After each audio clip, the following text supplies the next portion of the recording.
我哋繼續係歡迎收聽同埋收睇我哋理財新世代啦。我哋頭先就提過話，即係香港啊嚇，乜第一次有一個大學係諗住發債，講緊咧就係我哋好出名啊、歷史好悠久嘅香港大學啦。咁咧就計劃咧係即係近日簽訂咧10億美元嘅一個中期嘅票據集資計劃啦。嚟緊就可以發行一個債券去籌集資金嘅。咁就好似大家社會好關注喎，其實港大財政都唔係話好差啫。咁要個集資壓力究竟係為咗做啲咩咧？同埋呢一個嘅做法究竟有咩好處咧？咁如果佢成功嘅話咧，仲會係成為咧香港第一間大學係咁樣做去到籌集資金嘅一個領頭羊啦。咁所以我哋都會睇下究竟會有個趨勢喺度啊！我哋今日咧就邀請到咧 FSM One 香港總經理陳家朗 Jackson 啦，同我哋分析下呢一個嘅趨勢嘅。早晨 Jackson 你好。早晨。係你好，咁啊頭先提到話即係港大有呢一個嘅10億美元嘅中期票據啦，其實佢唔係話即刻就借入呢一筆錢嘅，因為呢一個都係啲企業常做嘅嘅一個集資嘅方法啦。咁佢就會係一個靈活性啦，咁簽訂咗一個框架先，咁之後再即係按有個需求咁咧，再你再可能逐批去借呢一個咁嘅發債嘅集資啦。咁你自己點睇話呢一個嘅做法？即係例如係預設框架啦，咁啊分批發行啦嚇，比起話原本啲大學通常係向政府申請撥款啊，或者係有啲人即係捐款啊，或者係學費啦咁樣借貸咁話啦。咁咧對大學嚟講發展呢一個嘅發債係有幾大嘅靈活性咧？可以？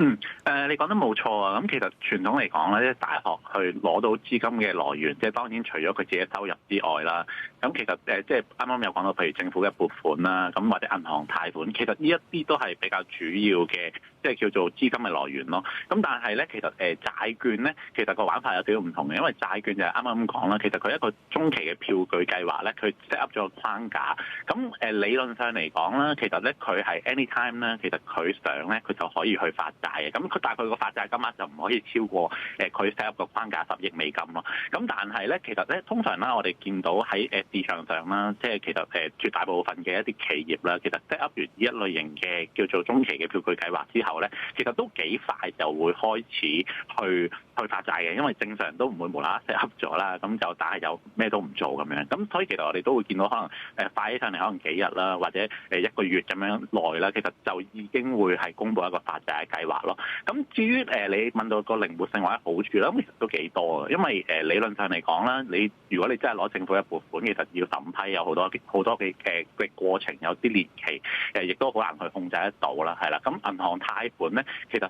雖然都靈活嘅，咁但係咧佢個問題就係佢集中度會比較單一啲嘅，即係通常譬如你要同單一銀行去借啦，咁個年期其實亦都唔會話好長嘅，即係比盡可能都係幾年，咁但係過咗幾年之後你又要再去 roll 啦，係啦，咁其實咧就會都係比較常用，亦都方便嘅。咁但係咧債券咧個好處啦，就係其實咧個大學啦，佢係可以將個投資者嘅範圍咧，其實再 expand 啲，因為其實債券喺公開市場去發行嘅話啦，其實投資者係有好多，譬如一啲嘅傳統，我哋會見到一啲基金啦，一啲保險公司啊，其實有好多嘅投資者都可以參與在內咯。咁所以其實咧就喺發行債券嘅話咧，其實就會一個新嘅一個資金嘅渠道，一個新嘅資金來源。咁所以其實好多企業咧都會鍾意，其實同一時間又會有貸款，又會有債券，其實兩者都各有佢哋嘅好處咯。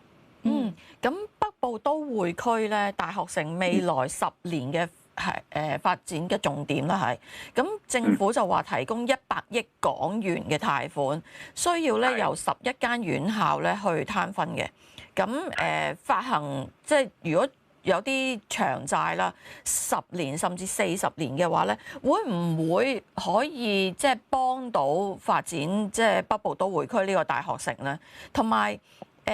究竟個回報率要幾多先至為之係合適？有冇對比翻而家市場上面嘅一啲債券，即係一啲類政府嘅債券咁樣可以去對比？同埋佢嗰個評級會大概會係幾多度咧？會唔會都係比較接近香港政府嘅評級啊？定係話都唔係嘅，都可能要即係減翻啲啊咁樣咧？係啊，其實都問得好好啊！其實咧，首先我答咗第一條先啦，即係關於北都嗰個大學城啦。咁其實我諗都係而家有一個發展嘅藍圖，其實都清晰，就係想即係會係唔同大學啦，都會喺嗰邊就 set up 一個 base，即係會去建設一啲新嘅一啲嘅建築物啦。咁其實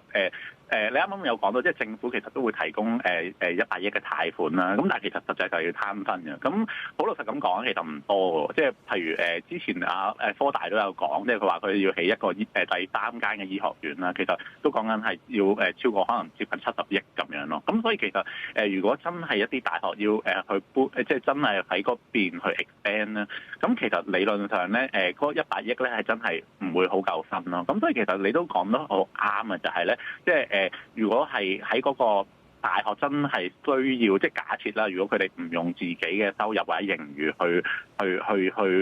發展嘅話咧，其實單靠政府嘅資助咧，未必真係好夠咯，係啦。咁至於你話嗰個年期方面，其實我都係非常之啱啦，就係咧，其實理論上如果係真係即係如果佢用一啲平時傳統嘅貸款啦，其實因為年期比較短啊嘛，咁所以如果真係要發展一啲大型嘅項目，可能講緊動不動都係講緊幾廿年先至可以有回本，或者叫做慢慢翻啲錢翻嚟嘅話咧，其實咧喺個年期上係容易有個 mismatch 咯。咁所以如果喺個發行債券嘅話咧，其實你會見到其實好多大學啦。環球嗰啲大學，譬如之前東京大學咁，佢喺2020年都發行咗債券咧，都講緊40年嘅。咁所以其實咧理論上咧，大學咧佢發債咧就可以即係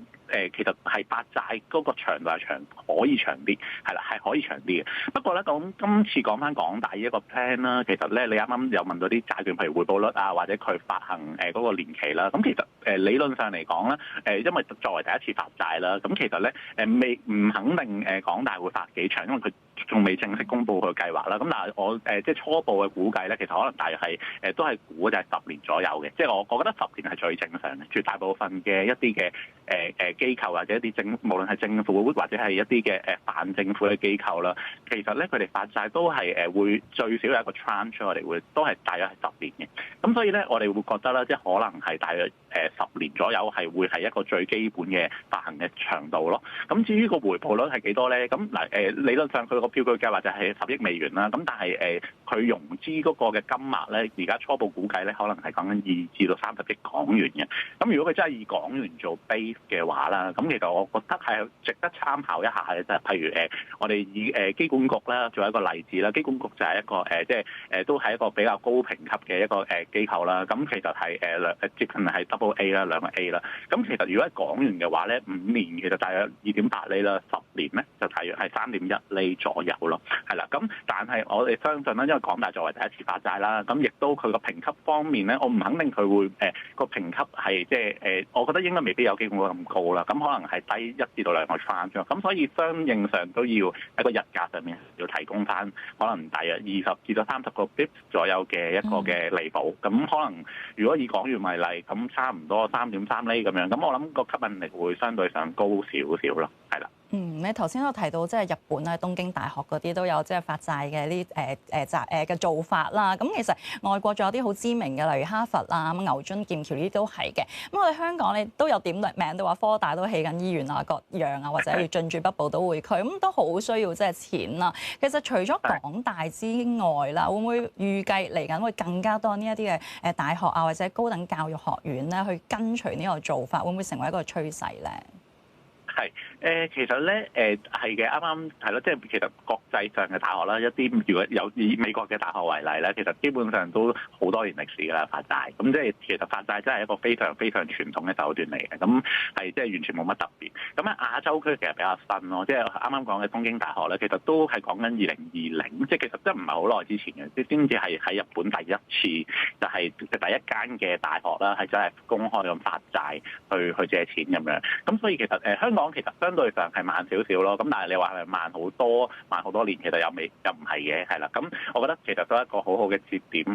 explore 一下，就係即係正式去即係發債咁樣。咁但係究竟會唔會真係引發到好多嘅院校去仿效，或者係全部都會跟進咧？嗱，咁首先第一樣就睇需唔需要錢先啦，係啦。咁啱啱有講，譬如科大咁樣，其實可能相對上佢需要錢，因為佢真係想擺幾廿億落去投資新嘅一個嘅醫學院咁樣。咁所以其實理論上咧係真係某程度上係需要錢啦。咁呢個係第一個重點啦。咁但係第二個重點其實我覺得都係需要留意翻，就係間學校自己個財政嘅實力嘅。咁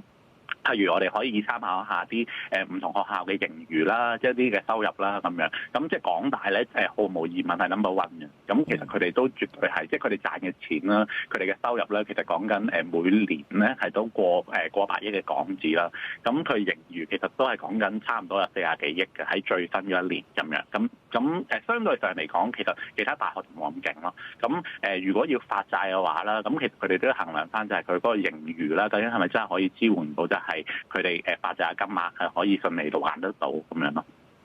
咁同埋咧，我想再問深入啲就係發債咧同銀行借貸咧有一個好唔同嘅地方咧，就係即係你如果發債嘅話咧，你真係要攤開本簿俾投資者睇噶嘛，即係由路演開始你就已經要攤開本簿俾投資者睇。其實同埋你要有一個即係你未來一個收入點樣去還息還本咁樣嘅一個預計喺一度啦。咁其實係咪真係咁適合香港嘅大學咧？因為譬如哈佛啊嗰啲，其實佢哋好多都係私營噶嘛。咁但係香港嘅大學基本上都係即係你可以話係公營啦，同埋佢哋冇一個好似機管局咁樣一個商業營運嘅理念同埋模式噶嘛。咁會唔會係即係喺呢度會即係輸蝕少少咁樣咧？係其實咧就我相信又唔會話有太大問題嘅，因為首先我哋都即係香港大學啦，其實佢盤數都係比較清晰簡潔嘅。咁其實理論上咧，呢啲咁即係叫做比較收入同埋支出係好開明、好清晰嘅一啲嘅機構啦。其實咧對於借貸方面咧係受歡迎，即係反而一啲嘅企業咧，可能佢哋即係比較多嘅業務啦，比較繁複嘅一啲嘅資產負債表啦。咁其實相對上反而係對於投資者嚟講係一個唔好嘅地方咯，係啦。咁所以你啱啱又問到，即係究竟佢做路演嘅過程會唔會真係會影響到佢哋即係要將盤數攤出嚟係冇咁好，或者個透明度冇咁好？其實我反而覺得唔係咯，因為其實本身大學佢哋嘅財務嘅透明度其實都相對上高嘅，係啦。咁至於你話喺嗰個過程入面咧，其實佢會有的而且確嘅，咁可能有啲嘅投資者啦，佢會 challenge 啊，會問翻究竟你個財務係點樣啊咁樣。咁其實咧我覺得啦，即係如果係作為發債咧，其實都係一個好好嘅機會，因為尤其是大學唔係一啲上市嘅公司。咁佢哋本身就唔需要，即係理論上係唔需要公佈佢哋嘅一啲財務嘅數字嘅。咁但係其實發咗債之後咧，佢哋就有一個 obligation 啦，叫一個義務啦，就係喺至少可能每一年咁樣，佢哋都要update一個比較詳細啲嘅財務數字咯。咁其實我覺得對於大學長遠嘅發展嚟講，反而係更加好，因為佢哋要準備一啲嘅數字啦。咁其實佢哋無論佢哋之後會唔會攞信貸評級都好啦，其實都係一個幾好嘅幫助，就係佢哋去提高佢哋嘅治理嘅紀律咯，同埋個財務嘅透明度啦。但係即係話，可能你話覺得呢一方面嘅影響未必好大啦，但係都會驚話因為要俾息啦，係咪？咁同埋之後要還錢啦。咁我話即係對於個大學本身應該教學為一個核心，咁變咗好似要去經營盤數啊，點樣去揾多啲錢翻嚟啊，會影響埋啲教育嘅質素啊，或者係即係搶人才、搶學生方面會唔會話即係嚟收生門檻又會即係鬆咗啊？即係會其他呢一啲嘅還錢或者係俾息嘅壓力，你又點睇咧？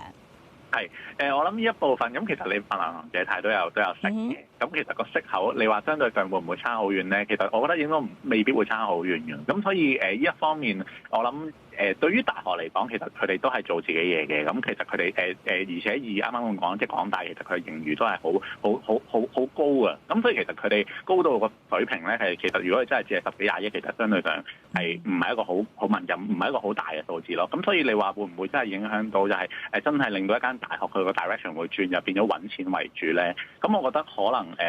即係呢一方面，我諗如果喺港大角度嚟講，就唔需要太過擔心咯。即係至少發債一本，如果以佢個財務嘅健康度係比較高嘅話咧，其實利息嘅支出係唔算好高。咁所以其實唔會話影響到佢哋就係改變咗佢嘅目的好多咁樣，即係會為咗還錢，為咗賺多啲錢去經營咁樣咯。咁最後1分鐘啦。請問你 Jackson，你認為佢今次嘅發債咧係美元，即係佢講就係10億美元啦。其實佢真正發債會唔會係其他貨幣咧？係啊，有可能嘅。我覺得似係港元係有咁嘅可能，因為佢都有講到話大約想20-30億嘅港元。咁但係佢發美元都唔出奇嘅。咁但係最主要都係會喺美元同港元之間去選擇咯。咁亦都有啲嘅發債計劃，我哋見過係同一時間兩個 tranche 都會發行嘅。咁所以可能大家再期待一下啦。我諗未來好短嘅時間就會正式公布個發債計劃㗎啦。咁樣。好啊。咁我哋今日唔該晒咧 FSM One 香港總經理陳家朗 Jackson 啦，同我哋分享咗咁多關於話大學發債嘅市場啦。我哋轉頭翻嚟咧，仲會同大家講下全球一個併購嘅情況嘅。